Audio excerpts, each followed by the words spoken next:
Pour bien comprendre cette extraordinaire épopée, il faut remonter en 1540.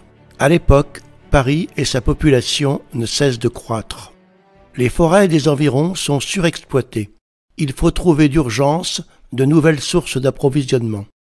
Clamecy et sa région, le Haut-Nivernais, disposaient d'un formidable atout, sa proximité avec le Morvan, qui a l'avantage de disposer d'un important massif forestier et d'un important réseau hydraulique pour transporter la matière première jusqu'à destination. Le bois, coupé en hiver, est jeté dans les ruisseaux. C'est le petit flot. Arrivé vers la rivière Yonne, il est sorti de l'eau provisoirement pour y être jeté au printemps suivant, c'est le grand flot. Ce flottage à bûches perdues aboutit à Clamecy, un barrage empêchant les bûches d'aller plus loin. Les bûches sont ensuite liées de façon à former des trains, radeaux de bois atteignant jusqu'à 75 mètres de long, qui descendent de Lyon jusqu'à Paris. Le flottage est à son apogée à la fin du XVIIIe siècle. Son déclin s'amorce au cours du XIXe siècle avec le transport par péniche et l'avènement du charbon. Le dernier train de bois part de Clamecy en 1876. L'impact économique et social de cette activité fut considérable. Rien qu'à Clamecy, cette activité hors norme a généré jusqu'à 3500 emplois.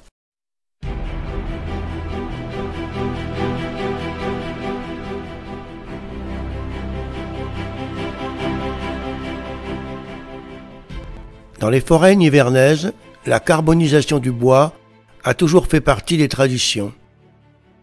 La méthode consistait à disposer le bois en forme de meule avec au centre une cheminée, à recouvrir cette meule de terre, d'herbes et de feuilles pour l'étancher et permettre une combustion lente et sans flamme, pour aboutir au produit final, le charbon de bois. En 1895, une des premières techniques artisanales permettait d'extraire un produit chimique dérivé du bois, l'acétone, en utilisant un âne comme traction animale. Il y a là, dans ces deux éléments, les prémices d'une aventure industrielle qui allait bouleverser le destin de la cité des flotteurs, la chimie. En 1894, M. Houdet se rend acquéreur du moulin à écorce Marcelot et s'associe avec le chimiste Barillot, spécialiste du bois. Ils font alors appel à un industriel de la carbonisation pour développer leur affaire qui devient la société Houdet-Cognat. En 1912, l'usine comporte 24 fours de 4 stères et demi et peut traiter 65 000 stères de bois par an. En 1916, un jeune ingénieur chimiste arrive à Clamecy, diplômé de l'école supérieure de chimie de Nancy, venu pour organiser une production nouvelle. C'est ainsi que commence la carrière de Maurice Brülfer, ce patron emblématique qui marquera Clamecy et ses environs pendant 50 ans par ses compétences scientifiques, par ses capacités de meneur d'hommes et par sa puissance financière.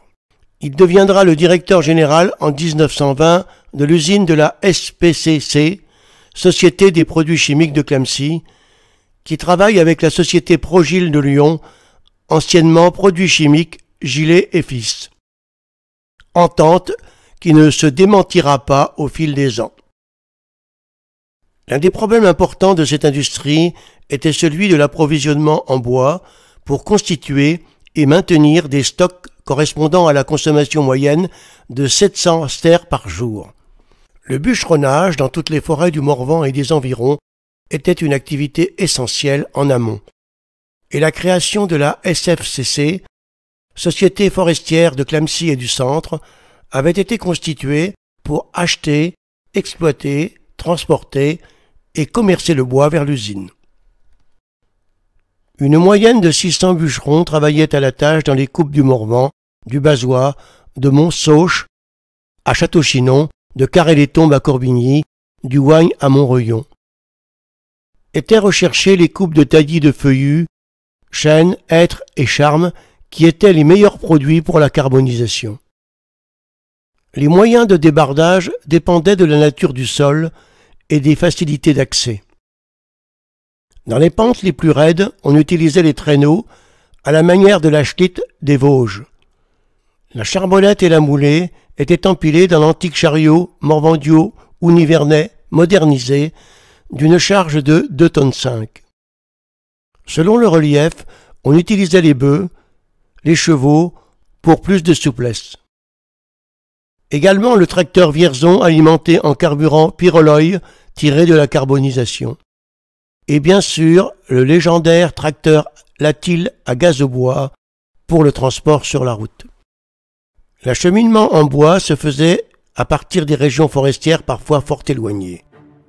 Par le flottage et le cabotage sur le canal du Nivernais, la flotte de la SPCC était importante dans le port local entièrement dédié à cette activité.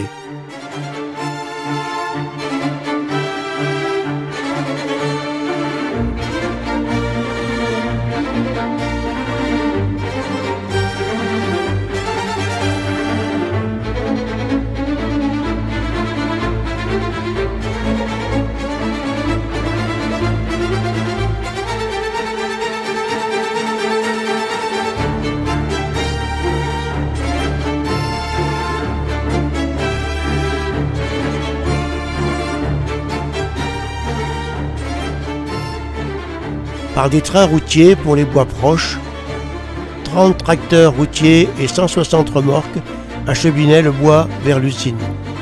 La noria des tracteurs Latil gazogènes, attelés à 4 chariots de bois, formait un long ruban qui sillonnait les routes convergeant vers Clamecy.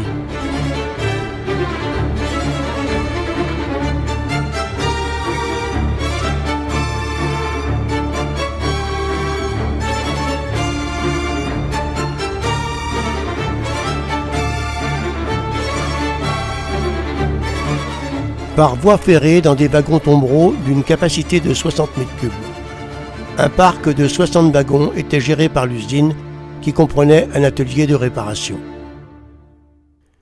Le bois qui arrive à l'usine est stocké dans un parc à bois qui est maintenu à un niveau de stockage de 20 000 à 40 000 stères pour assurer la continuité de la carbonisation. Il doit ensuite passer à la phase séchage. Il est introduit dans des séchoirs où il est soumis pendant 15 heures à une température constante élevée. Ainsi débute la carbonisation industrielle. La technique employée utilisait des fours en vase clos ou cornus qui permettaient par pyrolyse, c'est-à-dire par effet de chaleur en absence d'oxygène, la décomposition du bois. Chaque cornu était rempli de cistères de bois et l'usine a construit et utilisé jusqu'à 2 batteries de 40 fours à cornus. La chaleur nécessaire à la carbonisation est fournie en brûlant une partie des fumées de dégagement. Ce procédé permettait d'obtenir du charbon de bois, des jus obtenus après condensation des fumées de carbonisation, appelés jus pyroligneux, dont on extrayait l'acide acétique, appelé alors acide pyroligneux, le méthanol, appelé aussi l'alcool de bois, l'acétone, et divers produits chimiques et des gaz. Cette carbonisation discontinue en cornu, avec extraction de l'acide acétique du pyroligneux via l'acétate de chaux, présentait un gros inconvénient.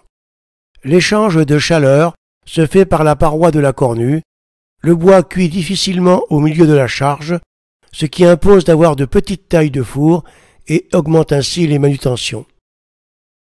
2 grands problèmes restent à résoudre: la séparation directe de l'acide acétique et la carbonisation en four continu.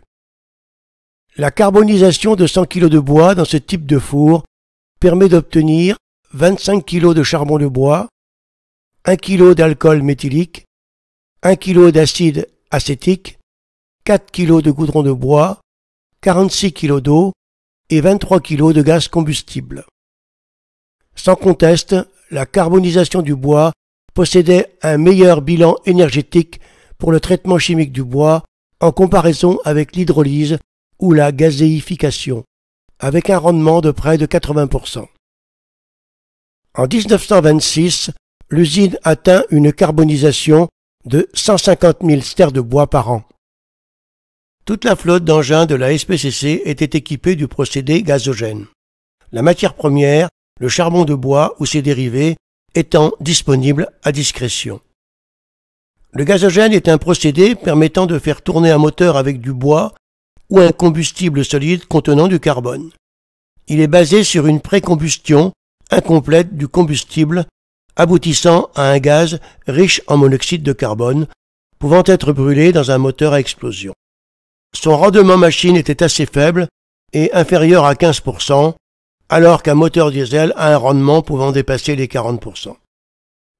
Sous l'impulsion du maître, l'usine connaît alors une extension très rapide. Parallèlement à son développement industriel, elle entreprend une politique foncière dynamique avec l'acquisition de terrains qui passe rapidement de 11 à 50 hectares. Elle peut ainsi répondre aux extensions industrielles futures et assurer le logement du personnel par la construction de 2 cités. La cité Saint-Roch, à proximité de l'usine, héberge le personnel d'encadrement et de sécurité, et l'achat à la famille Charbonneau du château et parc de Bagatelle et des prairies attenantes permet la construction d'une vaste cité ouvrière, la cité Bagatelle. En 1928, la société diversifie sa production et crée l'atelier RVA, Société des résines et vernis artificiels, pour la fabrication des poudres à mouler, bakélite, plastugile puis plastimère. Le formol préparé par oxydation catalytique du méthanol est utilisé sur place. RVA assure la production des résines et des poudres à mouler à base de phénol, commercialisées sous le nom de Progilite, qui sont destinées aux industries de la radio, de l'automobile, de l'électricité et des appareils ménagers. La production est d'environ 200 tonnes en 1932, elle dépasse les 2000 tonnes en 1945. En 1932, la société continue sa diversification en développant l'usine de désétamage du fer blanc. Construite au bord du canal du Nivernais, sous la direction de M. Chamussy, de l'École centrale de Lyon, cette usine reprend le principe de celle de Vèze. 2 procédés sont employés pour extraire l'étain. Le premier par traitement électrolytique. Les déchets de fer blanc sont plongés dans des bacs de soude et l'étain se dépose à la cathode. Le second par chloruration. Les déchets de fer blanc, comprimés en paquets dits paquets de tabac, sont placés dans des paniers introduits dans les tours de chloruration. Le chlore envoyé à la base des fours se combine avec l'étain du fer blanc et on obtient du chlorure d'étain et du fer pur. Cette usine a pu traiter la totalité des rognures produites en France et fournir près de 35 000 tonnes par an de fer noir aux hauts fourneaux et fours Martin de la sidérurgie française. Une véritable chimie de l'étain s'est développée à Clamecy. Oxyde, sulfate, chlorure et plus tard organostanique utilisés dans de nombreuses industries, étamage, abrasif, émaillage, opacifiant, verrerie. Par un procédé spécial, des placements électrochimiques, on produit également de l'étain métallique vendu en lingots et du chlorure de zinc, lui-même point de départ d'une chimie des sels de zinc. En 1937, c'est la construction par René Allard d'un nouveau bâtiment pour accueillir l'administration de l'usine. Il s'agit d'un immeuble de béton dans le style art déco épuré. À l'intérieur, une frise peinte par M. Neveu-le-Maire présente l'évolution de l'entreprise. Cette frise sera poursuivie par le peintre Rex Barra à l'occasion de l'agrandissement du bâtiment en 1951. Et l'on doit à Bertrand Cellier, employé à l'usine de 1974 à 2013, l'idée originale d'avoir créé un livre présentant toutes les fresques du bâtiment administratif réalisé par Maurice Neveu-le-Maître, document précieux s'il en est. Un centre social est élevé à proximité, dans le même style moderne. L'intérieur est orné de peintures murales de Robert Pouillot. À l'approche de la guerre 39-40, le gouvernement, désirant s'assurer la production de gaz de combat, lance un appel d'offres pour la construction d'une usine de phosgène. Clamecy est retenu et l'usine de La Rochette est construite sous la direction de M. Chamussy, au nord de la cité Bagatelle. Le phosgène, ou oxychlorure de carbone, est fabriqué par action du chlore sur l'oxyde de carbone, obtenu par oxydation du coke. Le coke arrive par le canal du Nivernais, le chlore par citerne de Pont-de-Clé. Le ministre des Armées vient visiter cette production, mais l'usine fonctionnera peu de temps. Le 15 juin 1940, les 4 unités industrielles, SPCC, Progil, RVA et La Rochette, s'arrêtent. Les troupes allemandes entrent dans Clamecy le 16 juin. Par la suite, progressivement, les activités industrielles reprennent. Mais les usines de Clamecy ne tournent qu'à 50%. Maurice Brülfer est nommé par le gouvernement de Vichy maire de Clamecy en mars 1941. En mai 1943, il décide l'acquisition du château et du parc Vauvert, qui font encore de nos jours le bonheur des Clamecycois. À la Libération, en août 1944, il est arrêté pour collaboration.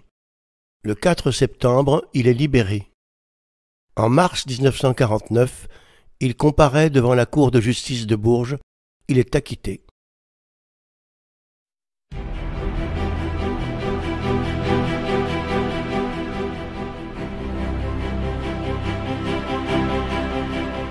La carbonisation en four continu s'achève en 1944. 2 fours verticaux en briques de section carrée de 3,20 m sont construits d'une capacité de 350 tonnes chacun. Ici, la carbonisation s'effectue en continu. Chacun des fours dispose d'un monte-charge qui permet de hisser à 27 mètres un wagonnet de cistern de bois. Le bois n'est pas déversé directement dans le four, mais dans un sas pour éviter d'ouvrir le four à l'air libre. Le bois se transformant régulièrement en charbon de bois, retiré à la base du four, va se tasser et permettre ainsi un nouveau chargement. Les goudrons les plus lourds sont condensés et recueillis à part. Les gaz et vapeurs arrivent dans des condenseurs à grande surface fonctionnant en parallèle. Le jus pyroligneux s'écoule à la base du collecteur. Une fraction des gaz alimente une chaudière utilisée pour le chauffage des locaux. Une autre partie est envoyée à la base du four pour recueillir le charbon et récupérer les calories du charbon chaud. Le charbon de bois est recueilli dans un wagonnet étouffoir étanche qui, après refroidissement, est dirigé vers l'atelier de criblage qui permettra de séparer les charbons de différents calibres. Poussier, braisette, cadet. Le poussier broyé est mélangé au goudron extrait de la distillation du pyroligneux et après compression, des agglomérés et charbons de différents calibres sont envoyés dans l'atelier de conditionnement pour être empaquetés et préparés pour l'expédition. La séparation des différents produits issus du jus pyroligneux s'opère par distillation fractionnée ou rectification. 100 litres de jus pyroligneux donnent 7 litres de méthylène brut, 22 litres de goudron, 12 litres d'acide acétique et 59 litres d'eau. On utilise des colonnes à plateau dans lesquelles le produit est vaporisé. Toutes les colonnes de l'atelier pyroligneux sont chauffées à la base par des chauffeurs de vaporisation qui permettent la séparation du goudron des autres constituants. La séparation de l'acide acétique et de l'eau se fait dans une colonne à grand diamètre par distillation azéotropique en présence d'un corps lourd à base d'huile de bois nommé entraîneur. Cela donne un nouvel essor aux fabrications, acétate organique et métallique, acétone obtenu directement par catalyse de l'acide acétique. Outre la fabrication du solvant B à partir du méthylène acétoné, l'atelier d'alcoolerie avec sa batterie d'alambic, son alignement de colonnes, de condenseurs et de réfrigérants permet de fabriquer d'autres solvants. La construction du 3e four de 550 stères au début des années 50 achève de donner à l'usine sa dimension européenne. Avec la carbonisation de 350 000 stères par an, produisant 28 000 tonnes de charbon de bois, 6 000 tonnes d'acide acétique, 25 000 hectolitres de méthylène et 11 000 tonnes de goudron. En 1953, la SPCC fabrique tous les dérivés de la distillation du bois, acide acétique, méthylène, formol, goudron, avec du charbon de bois. La carbonisation du bois occupe alors la plus grande partie de l'usine. À cette époque, les conditions de travail dans cette industrie de la carbonisation étaient particulièrement difficiles.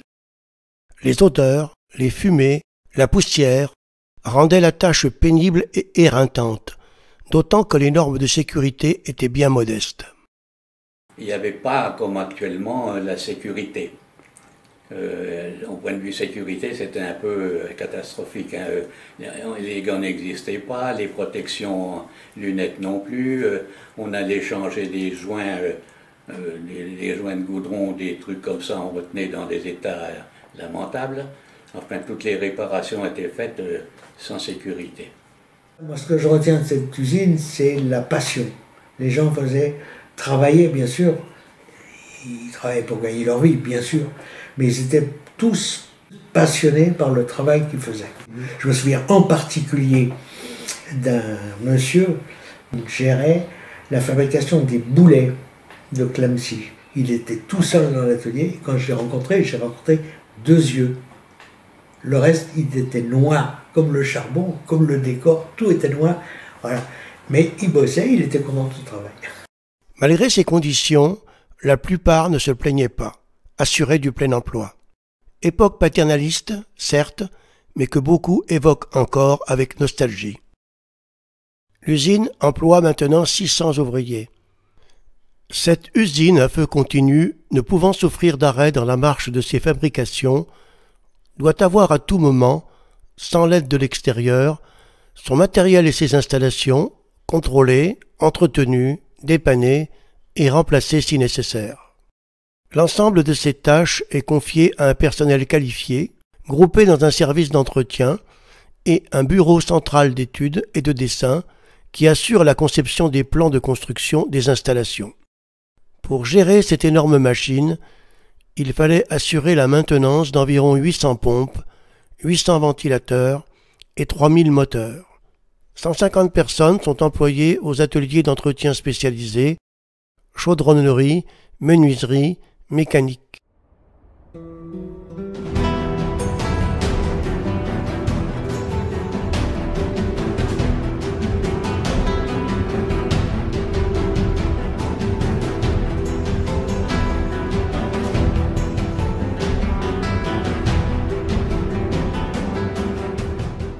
Par ailleurs, une section de sapeurs installée dans les logements contigus à l'usine assure la sécurité. En 1952, les anciens laboratoires de recherche et de contrôle ont été installés dans de nouveaux bâtiments plus fonctionnels.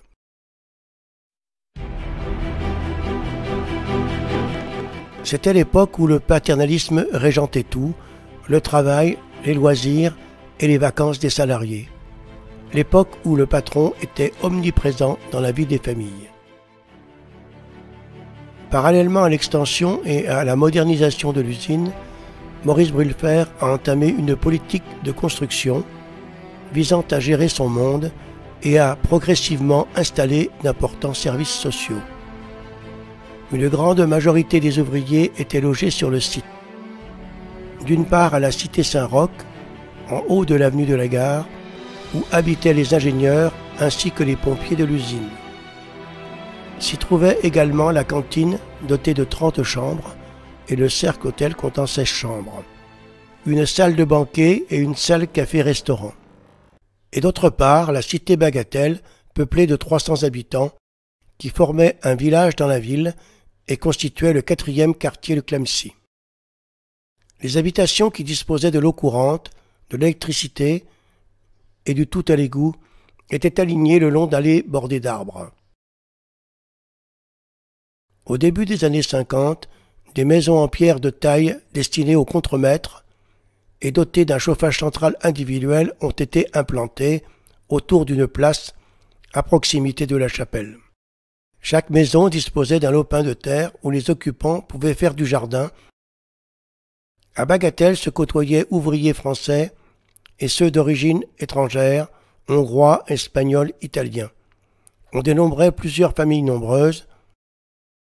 Les résidents pouvaient s'approvisionner au dock, magasin d'alimentation générale, situé à l'entrée de la cité. Et c'était l'Éden. Ah oui, oui, oui. Les gens de Bagatelle ont un souvenir de Bagatelle terrible. À Clamecy, tout était brûle-fer.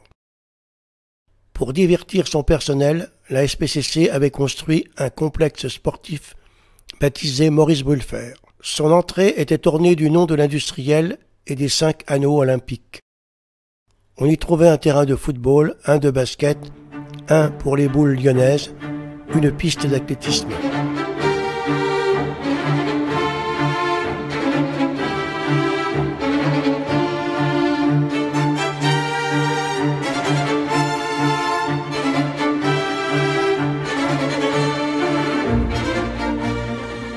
L'usine comptait une philharmonie dirigée par Maurice Marest, qui disposait d'un auditorium, et d'une clique formée de tambours et de clairons, dont le chef était M. Lorion.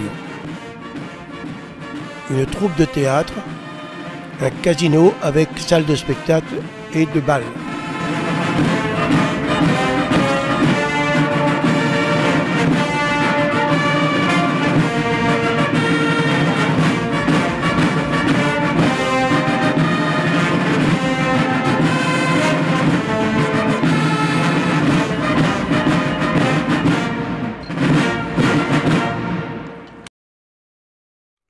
En 1948, Maurice Brûlfer prend l'initiative de faire édifier, dans l'enceinte de son établissement, une nouvelle chapelle au cœur de l'usine, dédiée à Saint-Roch. Les travaux dureront 2 ans. L'inauguration aura lieu le 16 août 1950, en présence de l'évêque de Nevers, qui assurera la bénédiction solennelle de la cloche. Chaque dimanche, une messe y est célébrée. La façade principale de cette chapelle est précédée d'un porche décoré par le sculpteur Robert Pouillot de 2 bas-reliefs en pierre, l'un représentant Saint-Nicolas, l'autre Saint-Roch. La Saint-Maurice, fête du patron, avec messe à la chapelle, banquet traditionnel où sont conviés tous les Maurice de l'usine, grand bal et fête foraine avec tickets gratuits réservés aux enfants du personnel, avec entre autres le manège des chevaux de bois Paulin, les autoscooters Chognon, un concert de la Philharmonie, un bal et feux d'artifice en clôture. Les œuvres de jeunesse sont animées par Sœur Marie de la Providence. Elle est l'âme du patronage, dirige l'école ménagère, organise l'arbre de Noël du personnel et les colonies de vacances implantées à Hannois pour les plus jeunes et à Saint-Père en Normandie pour les plus grands. La SPCC s'était portée acquéreur du château de Blanchefort à Hannois dans les années 40 et un ouvrier de l'usine, Baptiste Buriot, avait été nommé gardien du château à l'année pour gérer le domaine.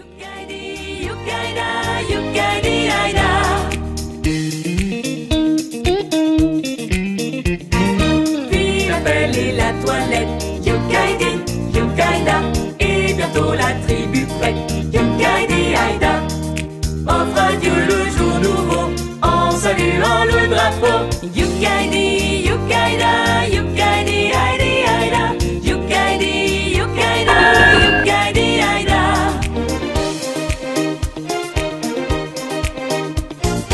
Ensuite rassemblement, Yukaidi, Yukaida, sac au dos et en avant, Yukaidi Aïda. Nous partons allègrement avec tout notre fourniment, Yukaidi, Yukaida, Yukaidi Aïda. Figure emblématique de l'usine, le souvenir de Sœur Marie de la Providence reste encore vivace chez les vieux Clamsicois. À cette époque, le comité d'entreprise n'existait pas, mais la SPCC veillait au bien-être de son personnel et de leur famille en organisant des voyages et des séjours de vacances. Les 4 autocars de l'entreprise, fonctionnant au gasobois, étaient utilisés pour transporter tous ces voyageurs.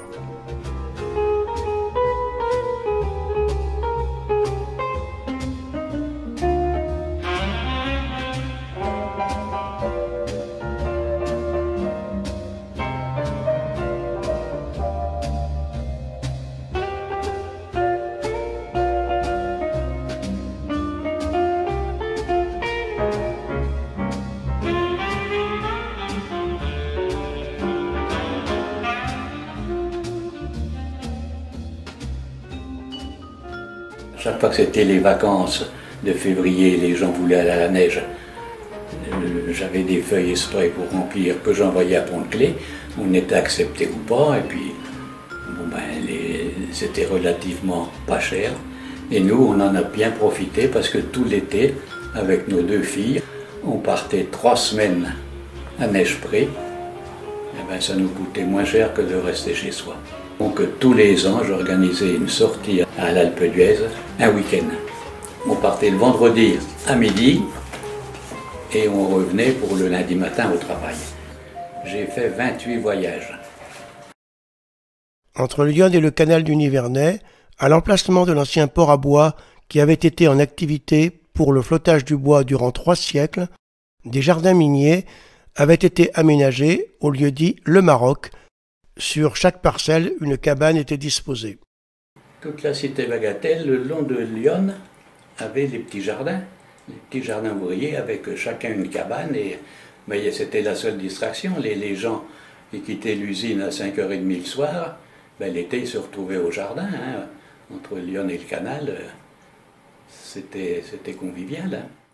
Le centre médico-social, muni d'un dispensaire, d'une salle de repos, d'une infirmerie modèle, d'une salle de consultation et d'une salle de radioscopie. Institution de prévoyance. Avec les cotisations du personnel et une cotisation complémentaire de la SPCC, il a été créé une mutuelle ouvrière dont les fonds servent en cas de maladie, d'accident du travail, au remboursement qui complète les prestations des assurances sociales. En 1958, Progil se diversifie et crée la Société des produits pour la soie, Soprosoie, filiale spécialisée dans les produits auxiliaires pour textiles, les tanins synthétiques et nourriture pour cuir. En 1962, Progil absorbe la SPCC.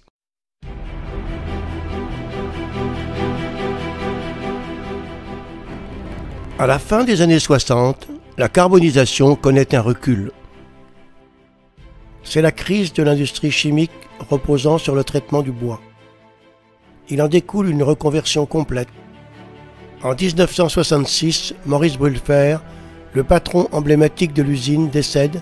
C'est la fin d'une époque. Monsieur Brülfer, quelqu'un de très abordable, c'était quelqu'un de très ouvert et de très humain. L'usine avait certainement de gros moyens. Chacun à son niveau a profité de ce développement social et culturel en même temps parce qu'il y avait des concerts, des théâtres, des choses qui faisaient la qualité de vie. L'usine subsiste, mais sur des bases réduites, avec quelques centaines de salariés, contre près de 1000 à son apogée.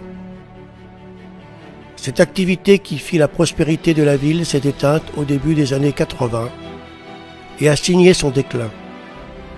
La destruction en 1984 des 3 fours continus sonne définitivement, symboliquement, le glas de la carbonisation. Longtemps l'usine, comme on l'appelait, a été le poumon de la ville et du bassin de Clamecy.